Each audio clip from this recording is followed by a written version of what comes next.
తాతగారంటే ఇల్లు ముక్కలవ్వకూడదని ఆ నిర్ణయం తీసుకున్నారు. మీ మీ పిన్ని నోరు మూయించడానికి మీ పిన్ని కోసం ఆ నిర్ణయం తీసుకున్నారు. అది కానీ అంతవరకు ఈ కంపెనీ పరిస్థితి ఏంటి? అక్కడ వర్క్ పరిస్థితి ఏంటి? కళ్యాణ్ ఎలాగో రానంటున్నాడు. మీరా ఈ జాబ్‌కి ఎలిజిబిలిటీ లేదు. ఇప్పుడేం చేస్తారు?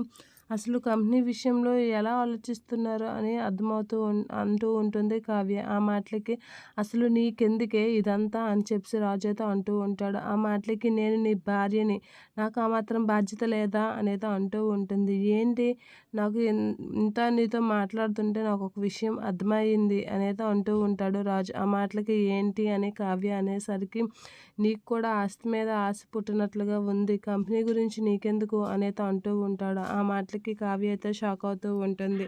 మా పిన్ని వాళ్ళు అనడం కాదు గానీ నాకు కూడా కొంచెం అర్థమవుతుంది. నీకు కూడా ఆస్తి మీద వాటాల మీద ఆశ వచ్చినట్లుగా ఉంది. అందుకే కళ్యాణ్ కూడా ఇంటికి రావడానికి నీకు ఇష్టం లేదు. అలా అయితే ఆస్తి మొత్తం నువ్వు తీసుకోవాలని అనుకుంటున్నావా? అని రాజు అంటూ ఉంటాడు. ఆ మాటలకి కావ్య అయితే షాక్ అయ్యి అలా రాజు కాసి చూస్తూ ఉండిపోతూ ఉంటుంది.